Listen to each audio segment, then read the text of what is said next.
sinal vital que a gente tem, que ele em muitos livros, em muitas publicações, ele entra como o quinto sinal vital, que é a verificação de dor. O que significa isso? A dor, ela é uma complicação que ela interfere muito no quanto esse paciente ele vai conseguir se restabelecer o mais rápido possível daquele quadro que ele se encontra. Se aquela patologia, aquela doença em que ele se encontra está causando muita dor para ele, ele não vai conseguir se restabelecer o quão rápido.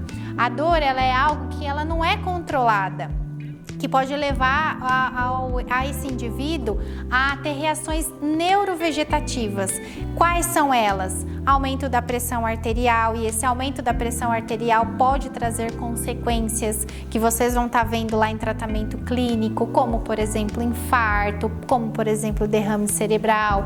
A gente traz taquicardia e às vezes esse paciente precisa ser até transferido para uma unidade de terapia intensiva e utilizar de desfibrilador, sabe aquele do choque, do põe lá, aquele que a gente vê nos filmes que a gente adora e bum, para poder regularizar e retornar essa quantidade de frequência cardíaca que a gente acabou de ver ao normal. Taquicardia, aumento da nossa pressão da frequência cardíaca. Taquipneia, que é aumento da nossa quantidade de respiração. Todos esses termos técnicos vocês vão estar vendo na matéria de introdução à enfermagem. A gente tem inúmeros termos técnicos que a gente utiliza para a gente tanto conversar com outros profissionais de saúde e para a gente anotar no prontuário do paciente. Causa ansiedade, causa agitação psicomotora, que a gente às vezes precisa até reter esse paciente no leito porque ele fica muito agitado. Então, para a gente conseguir fazer essa avaliação dessa experiência, porque cada indivíduo ele é único. Por exemplo, se eu tenho uma cólica renal, as famosas pedrinhas de rim, às vezes para mim essa dor, ela tá uma dor intensa, mas eu ainda consigo ficar na minha casa, eu não preciso me dirigir até o pronto-socorro para tomar uma medicação na veia, e para outra pessoa aquela dor está extrema, que ela não aguenta, que ela precisa ir procurar uma assistência no pronto-socorro. Então, cada um tem o seu limiar que a gente fala de dor. Não tem como eu pegar uma patologia e dizer, para todos esses pacientes que tiverem essa patologia, essa doença a dor vai ser assim. Não, vai depender do quanto que essa pessoa, como que isso acontece no organismo dela, como que ela sente, como que é o limiar dela em relação a isso. Como que a gente faz então essa avaliação no paciente? Tô lá, como eu falei para vocês, verificamos todos esses sinais vitais. Já vi a temperatura, pressão arterial, frequência cardíaca e frequência respiratória.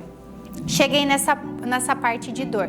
Não estou esperando lá o termômetro dar o tempo de 3 a 5 minutos? Vou conversando com esse paciente, vou perguntando para ele. Se eu trabalho numa clínica médica, por exemplo, e eu peguei um plantão do pessoal do noturno, pergunto para ele como que foi a noite, se ele conseguiu dormir, se ele não conseguiu, o porquê, o que foi que aconteceu, porque a gente precisa de um padrão de sono também, porque é ele que restabelece a nossa saúde. Então eu vou perguntando para ele como que ele consegue caracterizar essa dor. É uma dor em forma de pontada? É uma dor que ela é em forma de aperto? Ele consegue caracterizar? É uma dor que irradia? Dá o exemplo da cólica renal, que ela é aquela dor aqui nas costas, mas que ela irradia para a barriga. Como que é? Ele consegue discriminar isso para mim?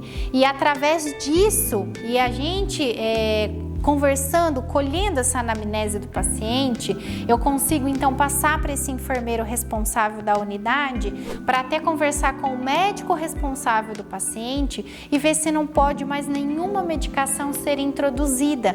Imagina a gente retornar de uma cirurgia, eu tá morrendo de dor e eu não ter medicação para poder tomar. Eu tô ali com corte. Não é fácil, então a gente perguntar para esse paciente, porque é isso que vai ser determinante para o quão mais rápido ele vai se recuperar daquilo que está acontecendo para ele receber uma alta hospitalar, por exemplo.